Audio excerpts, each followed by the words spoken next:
Assalamualaikum warahmatullahi wabarakatuh. Sahabat santri, bertemu kembali dengan saya, yaitu Nurdin Ghazali. Dalam kesempatan ini saya akan membahas sebagian dari istilah-istilah dalam organisasi. Pertanyaannya, apakah berorganisasi itu penting? Itu sangat penting. Jadi dalam sesuatu, dalam Islam itu harus punya wadah. Silakan itu dipilih oleh sahabat santri mana yang paling cocok. Namun dalam kesempatan ini saya akan membahas diantaranya ada yang dinamakan itu Ahlul Waton. Nanti kedepannya kita akan mengenal itu ada yang dinamakan itu Lazisnu atau LDNU, Ibnu, Lailatul Ijtima, dan masih banyak istilah-istilah dalam organisasi yang lainnya. Tapi dalam kesempatan ini saya akan membahas itu apa yang dinamakan Ahlul Waton. Jadi yang akan kita bahas itu yang ada erat kaitannya dengan Ahlul Waton. Apa itu Ahlul Waton? Di sini dijelaskan bahwa Ahlul Waton artinya pandu tanah air. Nama sebuah organisasi kepanduan yang didirikan di Surabaya sekitar tahun 1924. Al-Waton berada di bawah naungan Subbanul Waton, bagian dari Nahdlatul Waton. Nanti kita akan memahami, kita akan mengetahui ada yang dinamakan itu Subbanul Waton.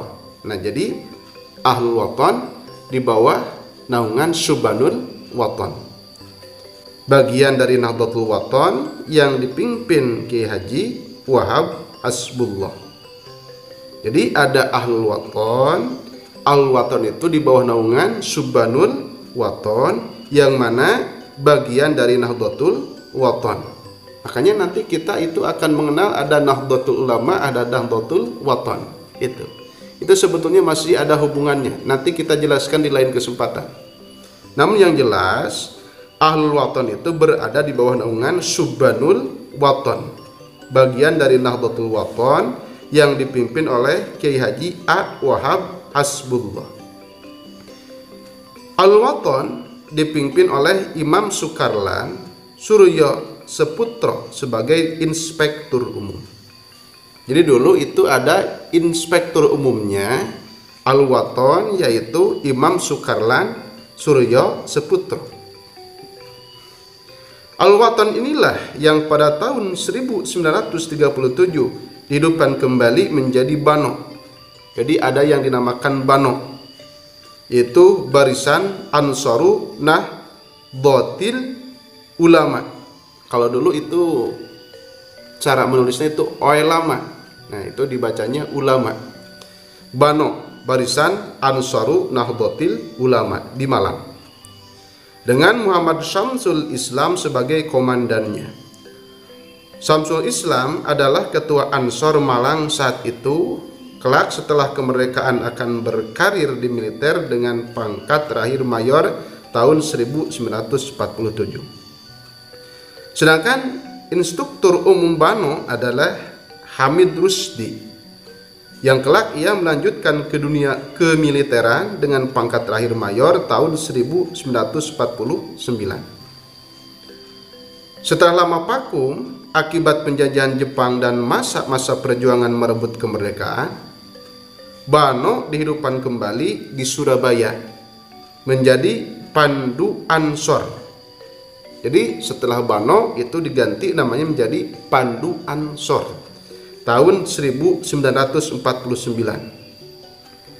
Setelah Pandu Ansor dimatikan oleh pemerintah dengan dilebur ke dalam Pramuka tahun 1961, pada tahun 1964 dihidupkan kembali di Blitar dengan nama yaitu Barisan Ansor Serbaguna. Dalam kata kita itu namanya Banser.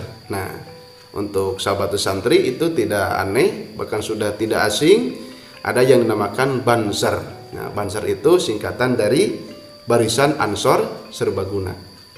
Itu sahabat-sahabat kita yang berjuang yang luar biasa dalam keorganisasian, yaitu diantaranya namanya Bansar, Barisan Ansor Serbaguna.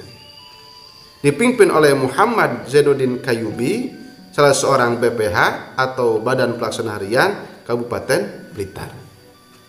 Nah, itu sahabat santri, perlu kita ketahui bahwa ada yang dinamakan Ahlul Waton, yang pada akhirnya itu namanya dirubah menjadi Barisan Ansor Serbaguna atau Bansar. Semoga dengan keilmuan ini menjadi kemanfaatan untuk semuanya, dan ditunggu istilah-istilah yang lainnya yang insya Allah akan saya bahas di video-video selanjutnya. Semoga menjadi ilmu yang bermanfaat. Wallahu muwaffiq ila aqwamit thoriq. Wassalamualaikum warahmatullahi wabarakatuh.